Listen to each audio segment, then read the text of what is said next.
راولپنڈی میں خواتین اور بچوں سمیت 9 افراد کے قتل کی لرزہ خیز واردات۔ ذمہ دار کون؟ مجرم، پولیس، وکیل یا پھر عدلیہ؟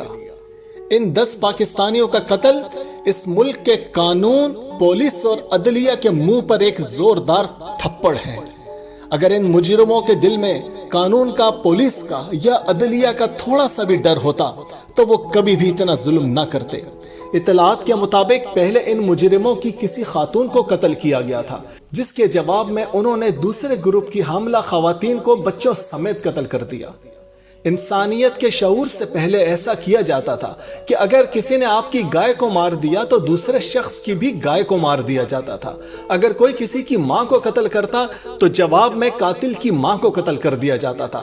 لیکن جیسے جیسے انسانیت ترقی کرتی گئی، دنیا میں قانون بننا شروع ہو گئے، لیکن پاکستان میں اب تک وہی پتھروں کے زمانے سے بھی پہلے والا قانون چل رہا ہے۔ اگر کوئی کسی کی بیوی کو قتل کر دے تو وہ جواب میں اس کی بیوی کو قتل کر دیتا ہے۔ ایسے ظالم بھیڑیوں کو لگام صرف قانون کے ذریعے ہی ڈالی جا سکتی ہے۔ لیکن ہم ان عدالتوں کا کیا کریں کہ جن کے بارے میں سیاستدان یہ کہتے ہوں کہ ہم وکیل نہیں بلکہ ڈائریکٹ جج کرتے ہیں۔ ڈوب مرنے کا مقام ہے ایسے ملک کی عدلیہ کے لیے کہ جس کے بارے میں ایسے محاورے مشہور ہو جائیں۔ لعنت ہو ایسے وکیلوں پر کہ جن کو معلوم ہوتا ہے کہ ان کا کلائنٹ مجرم اور قاتل ہے، لیکن پھر بھی وہ اس کا مقدمہ لڑتے ہیں اور مختلف چال بازیاں کر کے اور قانون سے کھیل کر اسے بے گناہ ثابت کرنے کی کوشش کرتے ہیں۔ ہم پولیس کو زیادہ قصوروار نہیں ٹھہرائیں گے، کیونکہ پولیس تو مجرموں کو پکڑ کر عدلیہ کے حوالے کر ہی دیا کرتی ہے۔ آج اقرار الحسن صاحب بھی سراپا احتجاج ہیں کہ ان کی ٹیم نے اپنی جان خطرے میں ڈال کر پولیس اور رینجرز کی مدد سے ایک جعلی DSP جو کہ معصوم لڑکیوں کا اغوا کیا کرتا تھا اور پھر انہیں چلتی گاڑیوں سے پھینک دیا کرتا تھا، جو کہ قتل اور اغوا برائے تاوان کی کتنی ہی وارداتوں میں ملوث تھا، اقرار الحسن نے اسے گرفتار کروایا بما ثبوتوں کے۔ لیکن ہماری اس انصاف پسند عدلیہ کی عنایتوں کی وجہ سے آج وہ پھر ضمانت لے کر آزاد پھر رہا ہے اور اقرار الحسن کو اور ان کی ٹیم کو قتل کی دھمکیاں دے رہا ہے۔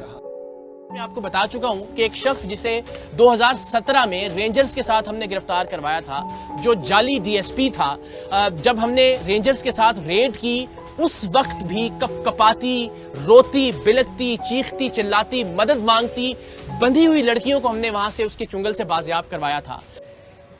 اس قدر خطرناک مجرم، قتل، اقدام قتل، منشیات، غیر قانونی اسلحہ، اغوا برائے تاوان، جسے رینجرز کے ساتھ ہم نے گرفتار کروایا، اس کیلیبر کا شخص اس ملک کے عدالتی نظام کے ہاتھوں آزاد پھر رہا ہے۔ مجھے نہیں پتا کہ کون سا لفظ استعمال کیا جانا چاہیے اس ملک کے نظام انصاف کے لیے۔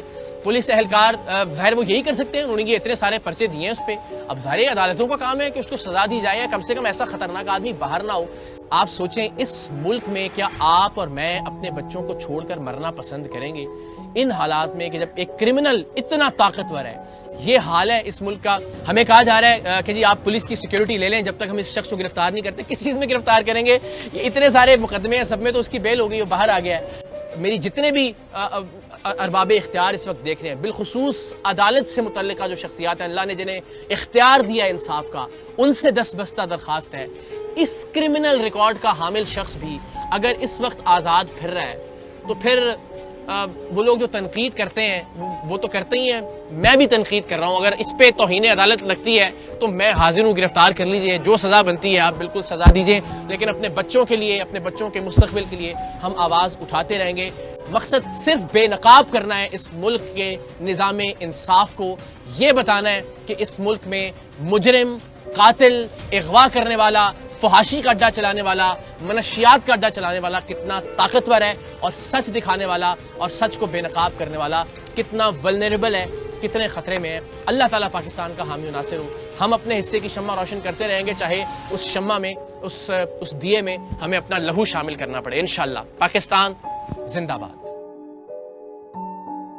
اس ملک کی عدلیہ اور قانون مجرموں، قاتلوں، ظالموں اور کرپٹ سیاستدانوں کے سامنے کتنی کمزور اور بے بس ہے، اس کا اندازہ آپ سپریم کورٹ کے چیف جسٹس ثاقب نثار کے اس واقعے سے لگا سکتے ہیں کہ جب انہوں نے شرجیل میمن کے پاس سے شراب کی 2 بوتلیں پکڑی تھیں، لیکن پھر عدالت میں ان کو شہد اور زیتون ثابت کر دیا گیا تھا۔ 2014 میں ماڈل ٹاؤن میں ساری دنیا اور میڈیا کے سامنے